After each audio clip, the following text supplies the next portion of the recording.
Srila Prabhupada ki jai. Namacharya Srila Haridas Thakur ki jai. Prem se Gaur Hare Krishna Chaitanya Prabhu Nityananda Shri Advaita Gadadhar Srivasadi Gaur Bhakta ki jai. Shri Shri Radha Krishna Gopa Gopinath Syamam Radha Kund Giri Govardhan ki jai. Vrindavan Dham ki jai. Dham ki jai. Mayapur Dham ki jai. Jagannath Puri Dham ki jai. Jagat Sumam ki jai. Gangat Manua ki jai. Bhakti ki jai. Tulsi Maharani ki jai. Srimati Bhakisiddhana Sarasvati Thakur Maharaj ki jai. All glories to His Mother. All glories to His Mother. All glories to His Mother.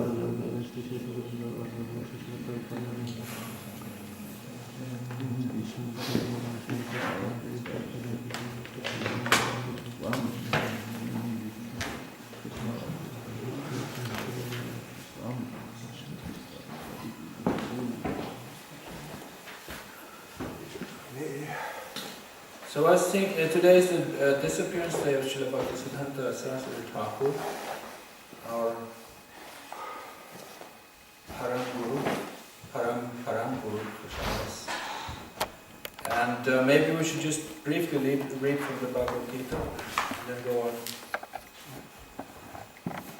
I just feel better that way. Just one verse from the Bhagavad Gita, and then we can read from this book called The Ray of Vishnu, about Bhakisiddhana Saraswati's life. But just before that, I thought maybe we could read the verse about the spiritual master, which is what we're going to... What? So let's read from the 4th chapter, verse 34. And if you know the verse, then please repeat. No, we'll just do it the normal way. Om Namo Bhagavate Vasudevaya. Om Namo Bhagavate Vasudevaya. Have I done that already? No. Om Namo Bhagavate Vasudevaya. Om Namo Bhagavate Vasudevaya. Om Namo Bhagavate Vasudevaya. Om Namo Bhagavate Vasudevaya.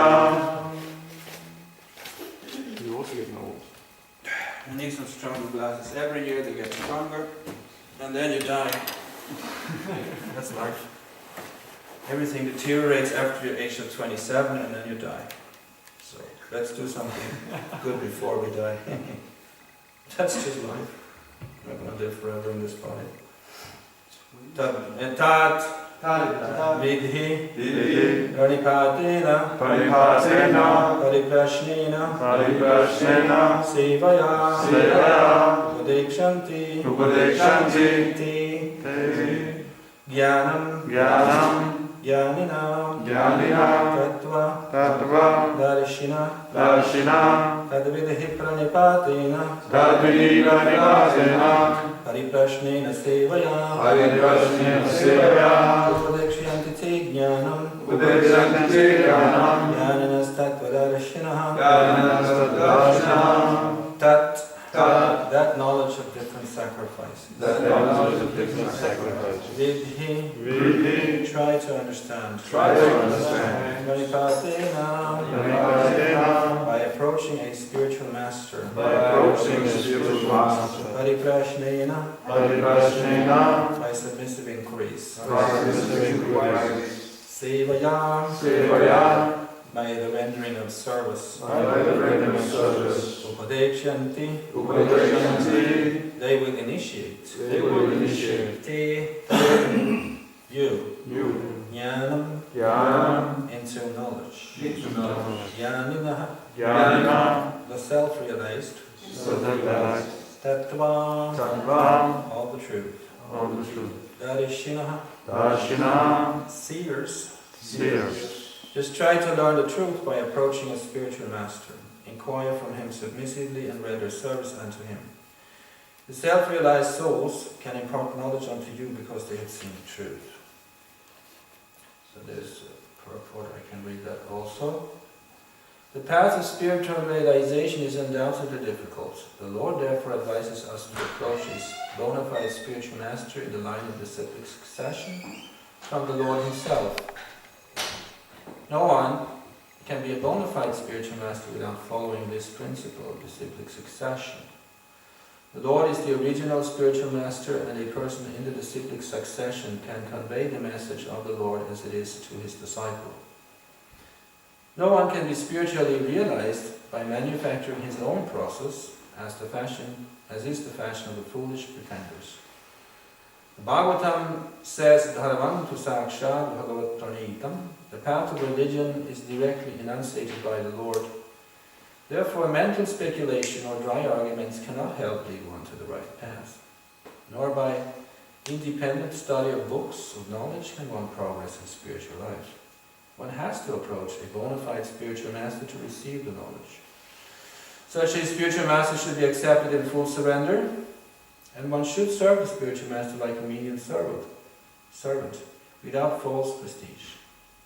Satisfaction of the self-realized spiritual master is the secret of advancement in spiritual life. Increase and submission constitute the proper combination for spiritual understanding. Unless there is submission and service, increase from the learned spiritual master will not be effective. One must be able to pass the test of the spiritual master, and when he sees the genuine desire of the disciple, he automatically blesses the disciple with genuine spiritual understanding. In this verse, both blind following and absurd inquiries are condemned.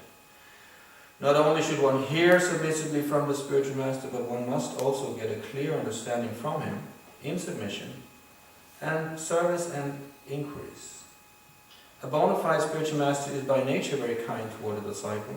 Therefore, when the student is submissive and is always ready to render service, the reciprocation of knowledge and inquiries becomes perfect. So,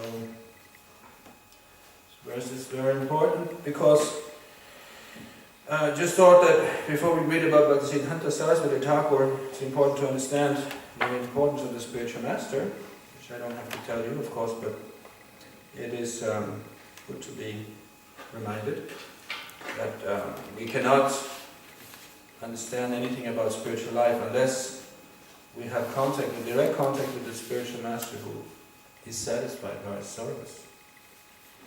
So that is essential for advancing in spiritual life. And such a spiritual master was Bhakisiddhana Sarasvati Gosvami, who was the spiritual master of Srila Prabhupada, who told Srila Prabhupada to go preach in the West in English, which he did with great success because he had got the blessing of Bhakisiddhana Sarasvati by his service and his submission and his sincerity.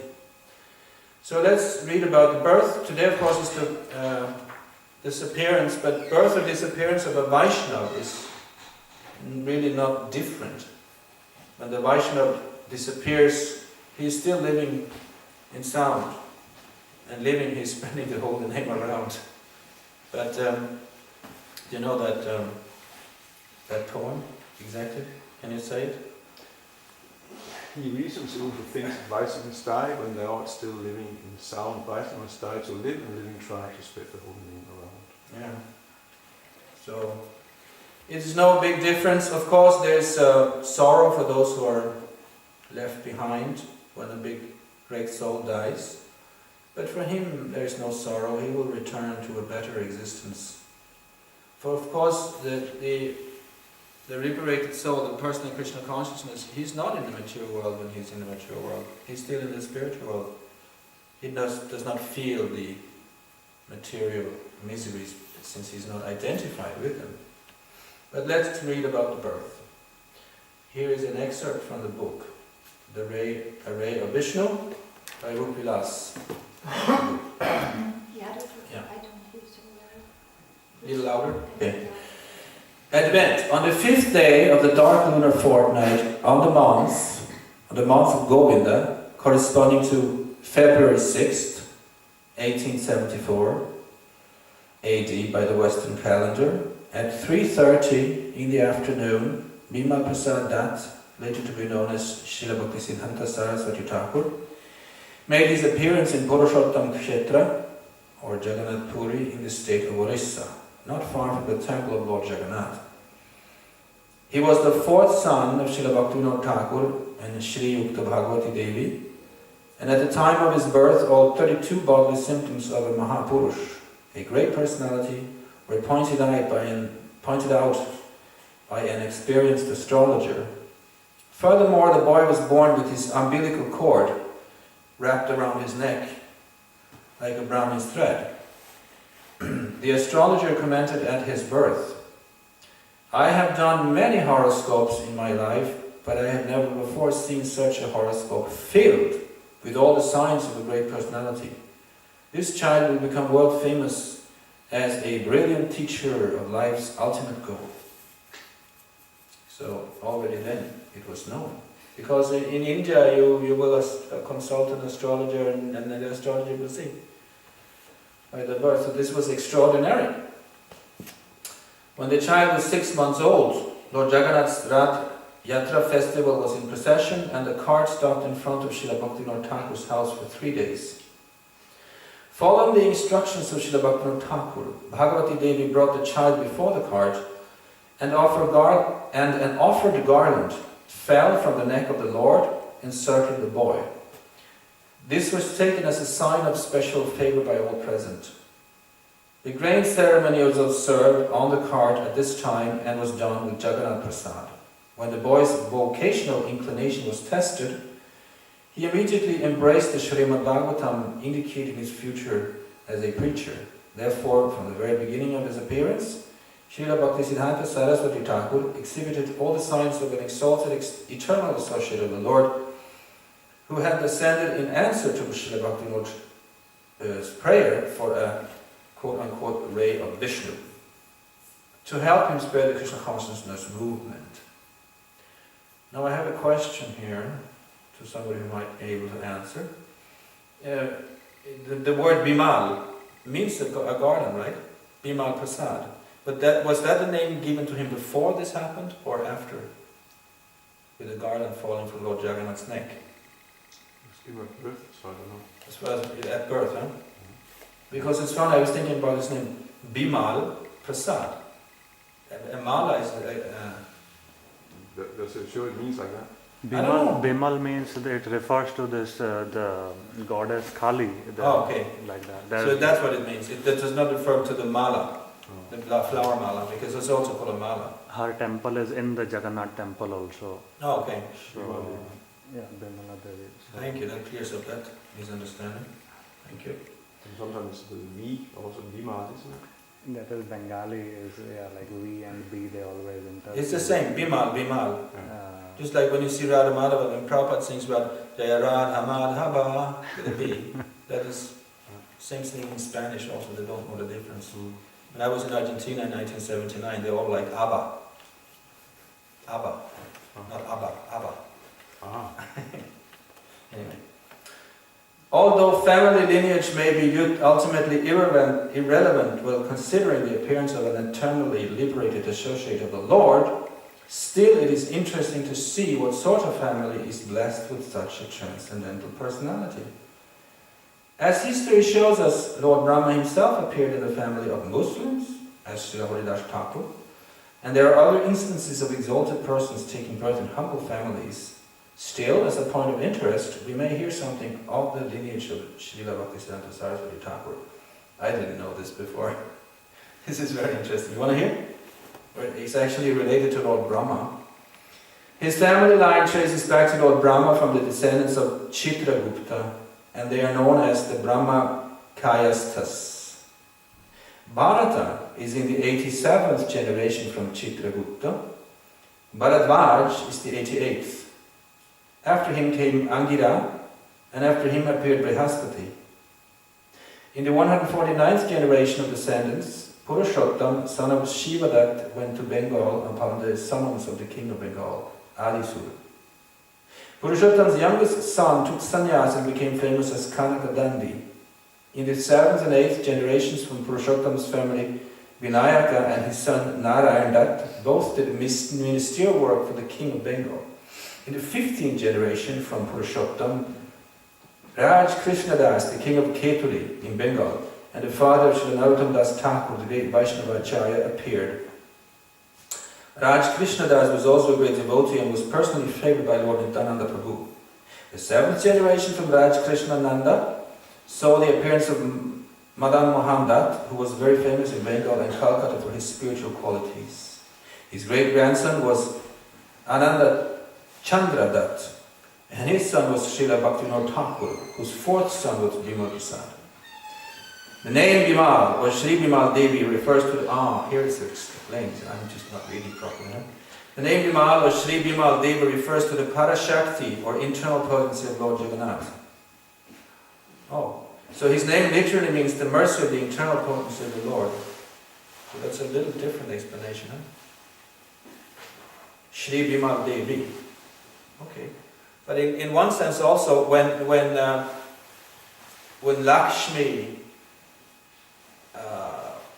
Lakshmi is in the material world, and the conditioned souls want to worship or want to enjoy the female form in the material world, then she takes the form. Then Radharani transfers into the form of Durga.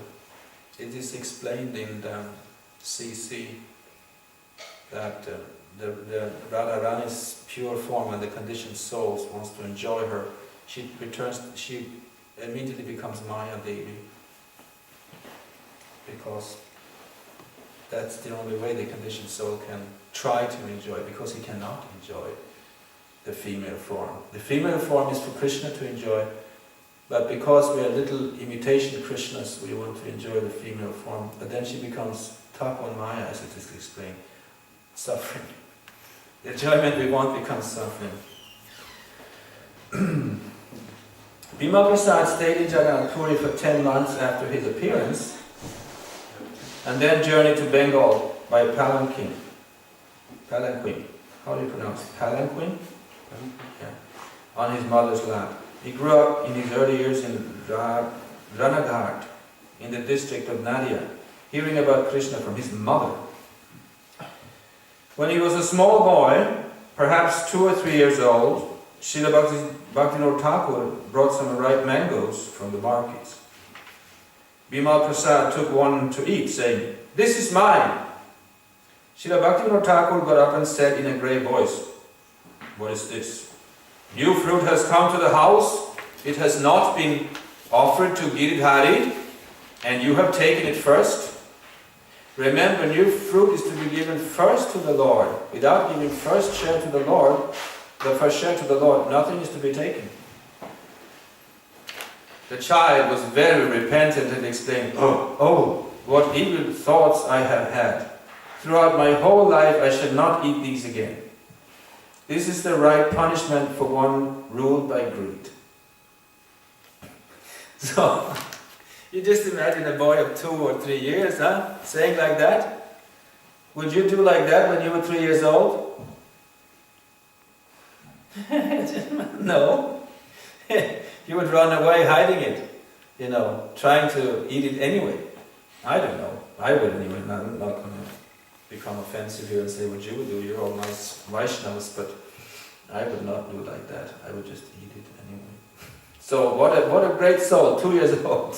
What he said, "Oh, what evil thoughts I have had. Throughout my whole life I shall not eat these again. This is the right punishment for one ruled by greed."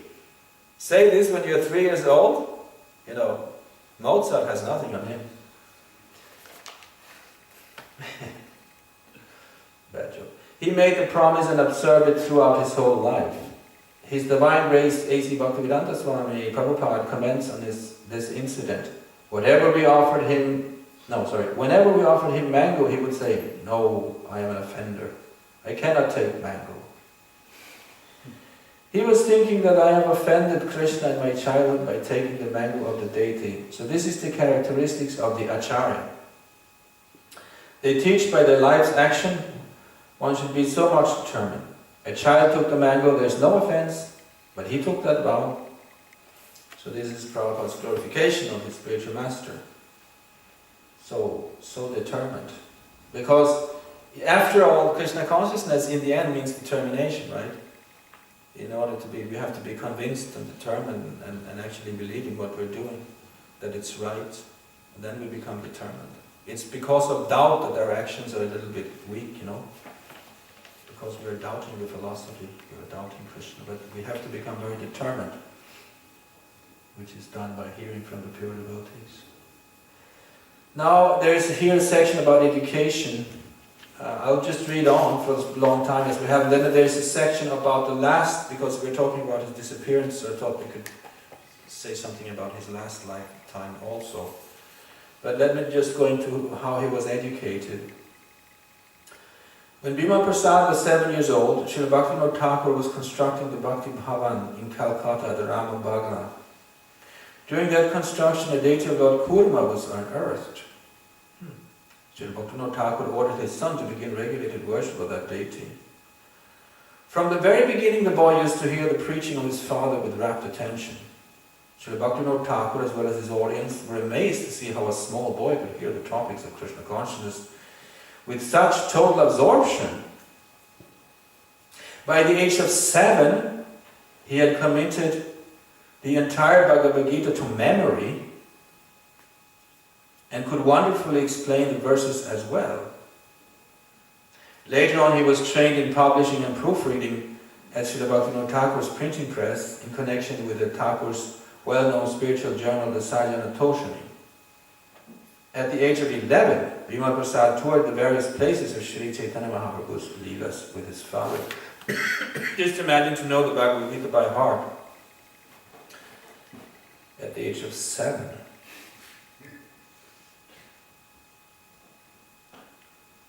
Anybody knows the whole Bhagavad Gita by memory here? We're just fallen. We're just really, really, oh my God.